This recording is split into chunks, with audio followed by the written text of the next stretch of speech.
ಕನ್ನಡದ ಹೆಮ್ಮೆಯ ದಿಗ್ಗಜ ಹಾಸ್ಯ ನಟ ದ್ವಾರಕೀಶ್ ಅವರು ಇವತ್ತು ನಮ್ಮಿಂದ ದೂರ ಆಗಿದ್ದಾರೆ. ಅವರು ಪಾರ್ಥಿವ ಶರೀರನ ವೀಕ್ಷಿಸಲು ತುಂಬ ಜನ ಚಿತ್ರರಂಗದಿಂದ ಬರ್ತಿದ್ದಾರೆ. ಇದ್ರ ಮಧ್ಯೆ ಜೂನಿಯರ್ ದ್ವಾರಕೀಶ್ ಅಂತಲೇ ಹೇಳ್ತಾ ಇದ್ದಂತಹ ಅವರು ನಮ್ಮೊಟ್ಟಿಗೆ ಇದ್ದಾರೆ. ಬನ್ನಿ ಅವ್ರನ್ನ ಇವತ್ತು ಮಾತಾಡ್ಸೋಣ, ಅವ್ರ ಬಗ್ಗೆ ಪರಿಚಯ ಮಾಡ್ಕೊಳ್ಳೋಣ. ಸರ್ ನಮಸ್ತೆ, ತಮ್ಮ ಪರಿಚಯ? ನನ್ನ ಹೆಸರು ಫಸ್ಟು ನನ್ನ ಹೆಸರು ರಮೇಶ್ ಅಂತ ಒರಿಜಿನಲ್ ಹೆಸರು. ಆಮೇಲೆ ನಾನು ಧೀರೇಂದ್ರ ಗೋಪಾಲ್ ಜೊತೆ ನಾಟಕ ಒಂದು 7 ವರ್ಷ ಮಾಡಿದಾಗ ಅವರು ದ್ವಾರಕೀಶ್ ಥರ ಇದ್ದೀನ್ಬಿಟ್ಟು ಮಿನಿ ದ್ವಾರಕೀಶ್ ಅಂತ ಇದು ಮಾಡಿದ್ರು. ಅವ್ರು ತೀರೋದ್ಮೇಲೆ ನಾನು ಸರ್ಕಸಲ್ಲಿದ್ದು ಈಗ ಒಂದು 52 ಪಿಕ್ಚರ್ ಮಾಡಿದ್ದೀನಿ. ನಾನು ದ್ವಾರಕೀಶ್ ಅಂತ ಅಷ್ಟು ಸುಲಭವಾಗಿ ಹೆಸರು ಹೇಳೋಕ್ಕಾಗಲ್ಲ. ಯಾಕೆಂದರೆ ನಟ, ನಿರ್ಮಾಪಕ, ನಿರ್ದೇಶಕ ಇವ್ರು ನಾನು ನೋಡಬೇಕು, ಇವ್ರ ಹೆಸರು ನನಗಿಟ್ಟವ್ರಲ್ಲ ಅಂತ ನಾನು ಒಂದು ಸಲ ಅವ್ರನ್ನ HSR ಲೇಔಟಲ್ಲಿ ಮೀಟ್ ಆದೆ. ಇದಕ್ಕೆ 12 ವರ್ಷದಲ್ಲಿ ನನಗೆ ಹಾರ್ಟ್ ಆಪ್ರೇಷನ್ ಆಗಿತ್ತು. ಮೀಟ್ ಆದೆ, ಅವ್ರು ನೋಡಬೇಕು ಅನ್ನೋ ಹುಚ್ಚಲ್ಲಿ ಬಂದು ಅವ್ರ ಮನೆಗೆ ಬಂದು ಮೀಟ್ ಆದೆ. ಆವಾಗ ಅವ್ರ ಮಿಸ್ಸಸ್ಸು ಇದ್ದರು, ಮಾತಾಡ್ಸಿದ್ರು. ನನಗೆ ಆಪ್ರೇಷನ್ ಆಗಿರೋದು ಅವ್ರಿಗೆ ಗೊತ್ತಿರಲಿಲ್ಲ. ಎಲ್ಲ ಆದಮೇಲೆ ಹೆಂಗೆ ಬಂದೆ ಅಂದರು, ನಾನು ಮೈಸೂರಿತ್ತು ಮನೆ, ಈಗ ಬೆಂಗಳೂರಲ್ಲೇ, ಮೈಸೂರಿಂದ ಬಂದೆ ಅಂತಂದೆ. ಸರಿ ಆಯಿತು, ಸಂತೋಷ. ಚಾರುಲತಾ ಇನ್ನೇನು ರಿಲೀಸು, ನಾನು ಕಾರಲ್ಲೇ ಡ್ರಾಪ್ ಮಾಡ್ತೀನಿ ಅಂದರು. ಇಲ್ಲ ಸರ್, ನಾನು ಸ್ಕೂಟ್ರಲ್ಲಿ ಬಂದಿದ್ದೀನಿ ಅಂದಾಗ ಬೈದರು ನನಗೆ, ನಮ್ಮ ಮಿಸ್ಸಸ್ಗೂ ಬೈದರು. ಬುದ್ಧಿ ಆಯಿತಾ ಅಂತ. ಆವಾಗ ಆಪ್ರೇಷನ್ ಆಗಿರೋದು ನಮ್ಮ ಮಿಸ್ಸಸ್ ಹೇಳಿದ್ರು. ಆಪ್ರೇಷನ್ ಆಗಿ ನೀವು ಮೈಸೂರಿನ ಸ್ಕೂಟ್ರಲ್ಲಿ ಬಂದಿದ್ದೀರಾ 6 ತಿಂಗಳಾಗಿ ಅಂತ ಬೈದರು. ಆಮೇಲೆ ಕಾಫಿ ಕೊಟ್ಟರು, ಕುಡಿದೆ, ಅವ್ರ ಮನೇಲಿ ಮಾತಾಡ್ಕೊಂಡು. ಅದಾದಮೇಲೆ ಈಗ ಒಂದು 5 ತಿಂಗಳಿಂದ ಅವರು ಹೋಗ್ಬಿಟ್ಟಿದ್ದಾರೆ ಅಂತ ಸುಳ್ಳು ಸುದ್ದಿ ಹಬ್ಸಿದ್ರು. ನಾನು ಅವ್ರ ಮಗನಿಗೆ ಫೋನ್ ಮಾಡಿದೆ, ಫೋನ್ ನಂಬರ್ ಇತ್ತು.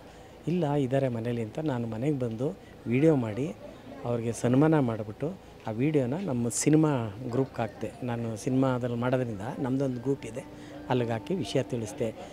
ಆದರೆ ಇನ್ನು ಈ ಥರ ದ್ವಾರಕೀಶ್ ಇನ್ನು ಜನ್ಮದಲ್ಲಿ ಇನ್ಯಾರೂ ಹುಟ್ಟಲ್ಲ. ಸರ್, ಮೊದಲನೇ ಬಾರಿ ಅವ್ರನ್ನ ನೀವು ನೋಡಿದಾಗ ನಿಮಗೆ ದ್ವಾರಕೀಶ್ ಅಂತಲೇ ಕೂಗ್ತಾಯಿದ್ರು ಎಲ್ಲರೂ ಅಲ್ವಾ? ಅವ್ರನ್ನ ನಿಜವಾಗ್ಲೂ ನೋಡಿದಾಗ ನಿಮ್ಗೆ ಏನು ಅನ್ನಿಸ್ತು ಅವಾಗ? ಅವರು HSR ಹೋದಾಗ ಅವ್ರ ಮನೆ ವಾಚ್ಮ್ಯಾನ್ ಒಬ್ಬರು ಇದ್ದರು, ತಮಿಳ್ನವರು. ನೋಡ್ಬಿಟ್ಟು ಯಾರೋ ಚೆನ್ನೈಯಿಂದ ಬಂದಿದ್ದಾರೆ ಅಂತ ಹೇಳಿದ್ರು. ದ್ವಾರಕೀಶ್ ಅವ್ರು ಈಚೆ ಬಂದರು. ನೀನು ಹಿಂಗೆ ಬಂದರೆ ನನ್ನ ಗೆಟಪ್ಪಲ್ಲಿ ಮತ್ತು ಇನ್ನೇನು ಅವನೇ ಕನ್ಫ್ಯೂಸ್ ಆಗಿಬಿಟ್ಟಾನೆ, ನಾನೇ ಕನ್ಫ್ಯೂಸ್ ಅಂತ ಹೇಳಿ ತಬ್ಕೊಂಡು ಒಳಗೆ ಕರ್ಕೊಂಡೋಗಿ ಕೂರಿಸಿ ಭಾಳ ಚೆನ್ನಾಗಿ ಮಾತಾಡಿದ್ರು. ಆಮೇಲೆ ಅವ್ರದ್ದು ಕಥೆಗಳನ್ನ ಹೇಳ್ದು. ನಾನು ಹೇಳಿದೆ, ನಿಮಗೂ ಆಪ್ರೇಷನ್ ಆಯಿತು, ನಿಮಗೂ 2 ಹೆಂಡ್ತೀರು, 5 ಜನ ಮಕ್ಕಳು, ನನಗೂ 2 ಹೆಂಡ್ತೀರು, ನನ್ನ ಹೆಸ್ರು ಹೆಂಗೆ ಇಟ್ಕೊಂಡಿದ್ಯಾ ನೀನು, ಅದಕ್ಕೆ ನಿನಗೂ ಆಪ್ರೇಷನ್ನು, ನನಗೂ ನನ್ನ ಹೆಸ್ರು ವೈಬ್ರೇಟ್ ನಿನ್ಗೆ ಹೊಡಿತೈತೆ ಅಂದರು. ಆಮೇಲೆ ಅದೊಂದು ಮಾತಂದರು, ನನಗೆ ಇನ್ನೂ ಕಣ್ಣು ಕಟ್ತಂಗಿದೆ. ನಾನು ಎಷ್ಟು ವರ್ಷ ಬದುಕ್ತೀನಿ ಕೂಸು, ಅಷ್ಟು ವರ್ಷ ನೀನು ಬದುಕ್ತೀಯ ಅಂತ ಅಂದರು. ಈಗಲೇ ಅವ್ರಿಗೆ ಆಗ ನಾನು ಮಾತಾಡಿದಾಗಲೇ ಸುಮಾರು 72 ವರ್ಷ, ಈಗ 71 ವರ್ಷ, ಈಗ ನೋಡಿ 82 ವರ್ಷ. ಹಂಗೆ ಅವರು ಏನು ಅಂದರು ಆ ಮಾತುಗಳೆಲ್ಲ ನನಗೆ ಇನ್ನೂ ಮರುಕಳಿಸಿದೆ. ಅವ್ರಿಗೆ ಸನ್ಮಾನ ಮಾಡಿದ ವೀಡಿಯೋ ಎಲ್ಲ ಇದೆ. ಅವ್ರ ಹೆಸರನ್ನ ಟ್ಯಾಟೋ ಇಸ್ಕೊಂಡು ಕೈ ನೋಡಿಬಿಟ್ಟು ತಬ್ಕೊಂಡ್ರು. ನನ್ನ ಮಕ್ಕಳೇ ಹಾಕ್ಸ್ಕೊಂಡಿಲ್ಲ, ನೀನು ಹಾಕ್ಸ್ಕೊಂಡಿದ್ದೆ, ನನಗೆ ಪಕ್ಕ ಅಭಿಮಾನಿ ನೀನು ಒಬ್ಬನೇ. ಕರ್ನಾಟಕದಲ್ಲಿ ಎಲ್ಲರೂ ಅಭಿಮಾನ ಇರ್ಬೋದು, ಆದರೆ ನನ್ನ ಹೆಸರು ಹಾಕ್ಕೊಂಡಿದೆಯಲ್ಲ ಅಂತ ಹೇಳಿ ಅವ್ರ ಹೆಸರನ್ನ ಹಾಕ್ಕೊಂಡಿದ್ದೀನಿ. ಅವ್ರ ಹೆಸರನ್ನ ನೀವು ಟ್ಯಾಟು ಹಾಕಿಸ್ಕೊಂಡಿದ್ದೀರ ಅಂದರೆ ಅವ್ರ ಮೇಲೆ ನಿಮಗಿದ್ದಂತಹ ಅಭಿಮಾನ ಇದರಲ್ಲಿ ನಮಗೆ ಗೊತ್ತಾಗುತ್ತೆ. ಇವತ್ತು ನಿಮಗೆ ಎಷ್ಟು ಮಟ್ಟಿಗೆ ನೋವಾಗ್ತಿದೆ? ನೀವು ಅವ್ರನ್ನ ಅಷ್ಟು ಪ್ರೀತಿಸ್ತಾ ಇದ್ರೆ, ಅಷ್ಟು ಹೆಸರು ಕೂಡ ಹಾಕಿಸ್ಕೊಂಡಿದ್ದೀರಾ, ಇವತ್ತು ನಿಮಗೆ ಎಷ್ಟು ನೋವಾಗಿದೆ ಸರ್? ಅದನ್ನು ನೋವು ಅನ್ನೋದಕ್ಕಿಂತ ಏನೋ ಒಂಥರ ಸಂಕಟ. ಈ ಮನುಷ್ಯನಿಗೆ ಒಬ್ಬೊಬ್ರಿಗೆ ಒಂದೊಂದು ಥರ ಸಂಕಟ ಇರ್ತದೆ. ಒಬ್ಬನಿಗೆ ದುಡ್ಡು ಕಳ್ಕೊಂಡ್ರೆ ಸಂಕಟ, ಹೆಂಡ್ತಿ ಮಕ್ಕಳು ಕಳ್ಕೊಂಡ್ರೆ ಸಂಕಟ. ನನಗೆ ಇಂಥ ನಟ, ನಿರ್ಮಾಪಕ, ನಿರ್ದೇಶಕ ಮೊಟ್ಟ ಮೊದಲ ಬಾರಿಗೆ ಸಿಂಗಾಪುರ್ ಅಂತ ತೋರಿಸ್ತಾರೆ ಕನ್ನಡ ಇಂಡಸ್ಟ್ರಿಯಲ್ಲಿ. ಇಂಥ ಮಹಾನ್ ಭಾವ ಕುಳ್ಳ ಏಜೆಂಟ್ 00 ಆ ಲ್ಯಾಮ್ಲೆಟ ಗಾಡಿ ಮೇಲೆ ಬರ್ತಿದ್ರೆ ಅದರ ಮಜನೇ ಬೇರೆ. ಏನು ಮಾಡ್ತೀರಿ, ಅಂಥ ವ್ಯಕ್ತಿ ಇಲ್ಲ, ಏನೂ ಮಾಡೋಕ್ಕಾಗಲ್ಲ. ಬೇಜಾರಾಗುತ್ತೆ, ಎಲ್ಲರೂ ಒಂದು ದಿವಸ ಹೋಗಲೇಬೇಕು. ಏನು ಮಾಡ್ತೀರಿ, ಹಣ್ಣಾದಮೇಲೆ ಪಕ್ಷಿ ಕುಕ್ಕಬೇಕು, ಇಲ್ಲ ಹಣ್ಣು ಯಾರು ಇಲ್ಲ ಅಂದರೆ ಕೊನೆಗೆ ಬಿದ್ದೋಗಬೇಕು ಹಣ್ಣು, ಅಷ್ಟೇ. ಹಾಗೇ ಅವರು ಸುಖ ಜೀವನವಾಗಿ ಹೋಗ್ತಾವ್ರಲ್ಲ, ಅದೊಂದು ಖುಷಿ. ಅವ್ರ ಹಾಸ್ಪಿಟ್ಲಲ್ಲಿದ್ದಾಗಲೂ ನಾನು ಬಂದು ನೋಡ್ಕೊಂಡು ಹೋಗಿದ್ದೀನಿ. ಸುಮಾರು ಸಲ ಬಂದು ನೋಡಿ ಮಾತಾಡ್ಸ್ಕೊಂಡು ಅವ್ರ ಮನೆಗೆಲ್ಲ ಬಂದು ಇಲ್ಲೂ ಬಂದಾಗ ಕಾಫಿ ಕೊಟ್ಟು ಮಾತಾಡಿಸಿ ಭಾಳ ಚೆನ್ನಾಗಿ ಮಾತಾಡಿದ್ರು. ಆದರೆ ಏನೋ ನೋವಿತ್ತು ಅವ್ರಿಗೆ.